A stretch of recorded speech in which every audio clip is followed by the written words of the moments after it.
Good morning, Longfellow Leopards.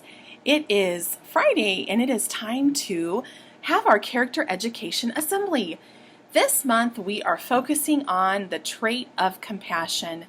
Remember, at Longfellow Elementary, we leap with good character.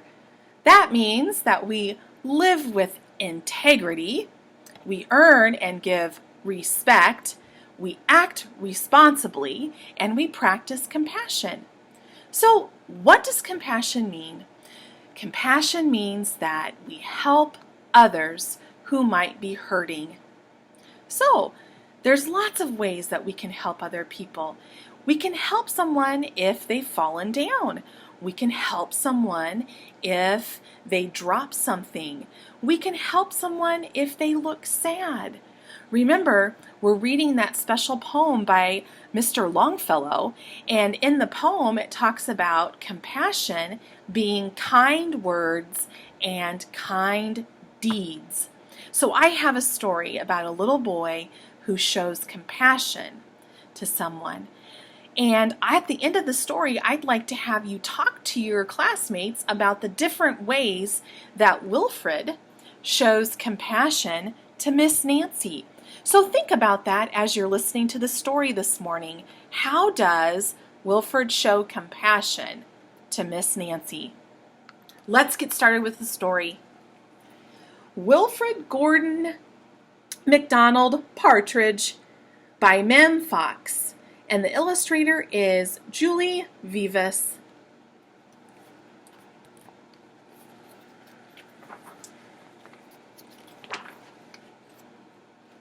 There was once a little boy called Wilfred Gordon MacDonald Partridge, and what's more, he wasn't very old either. His house was next door to an old people's home, and he knew all the people who lived there.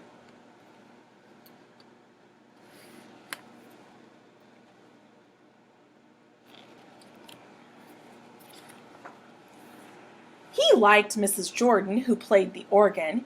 He listened to Mr. Hosking, who told him scary stories.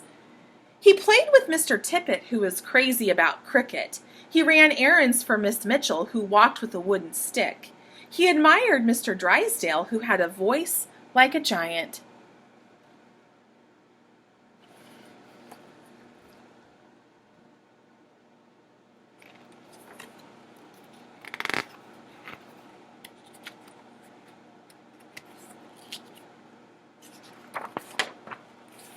But his favorite person of all was Miss Nancy Ellison Delacourt Cooper, because she had 4 names just as he did. He called her Miss Nancy, and he told her all of his secrets.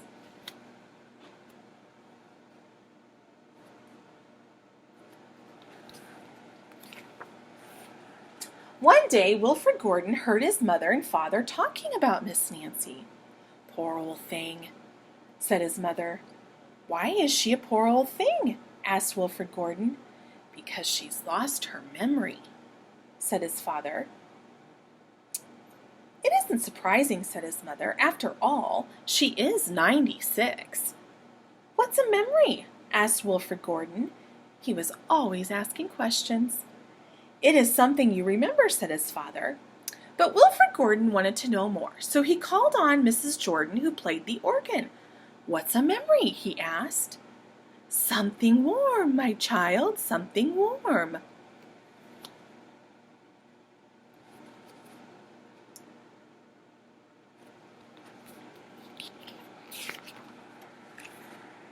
He called on Mr. Hosking, who told him scary stories. "What's a memory?" he asked. "Something from long ago, me lad, something from long ago."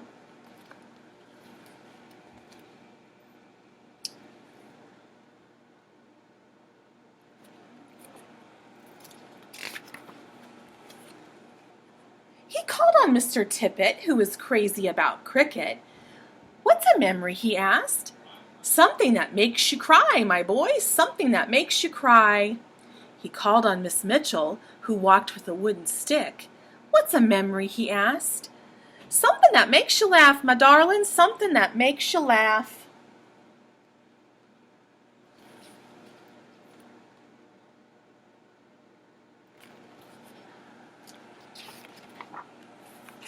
He called on Mr. Drysdale, who had a voice like a giant.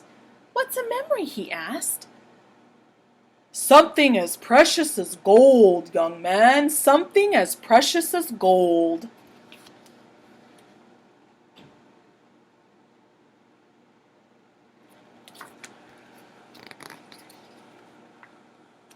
So Wilfred Gordon went home again to look for memories from Miss Nancy because she had lost her own.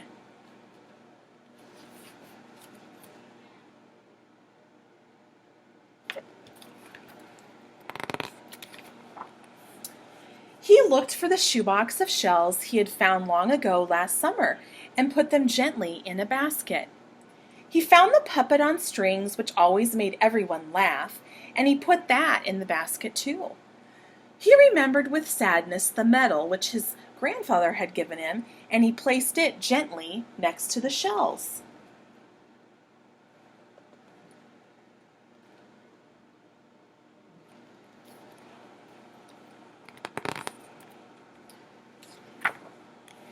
Next, he found his football, which was as precious as gold, and last of all, on his way to Miss Nancy's, he went into the hen house and took a fresh, warm egg from under a hen.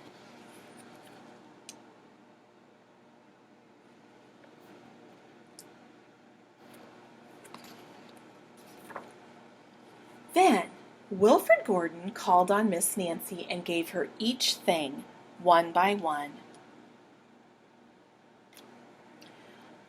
"What a dear, strange child to bring me all these wonderful things," thought Miss Nancy. Then she started to remember.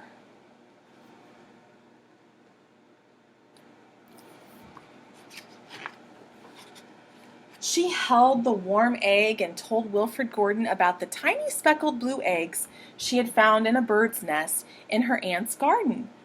She put a shell up to her ear and remembered going to the beach by tram long ago and how hot she had felt in her button-up boots. There she is in the sand.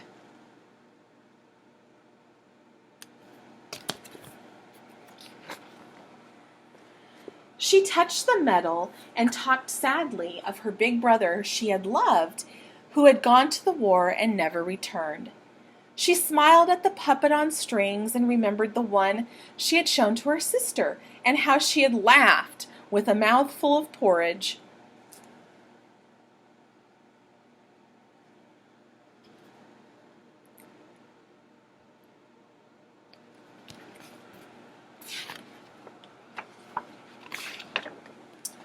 She bounced the football to Wilfred Gordon and remembered the day she had met him and all the secrets they had told.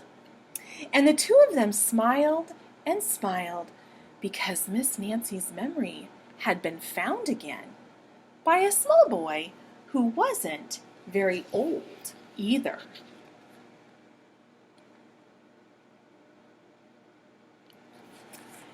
Thank you.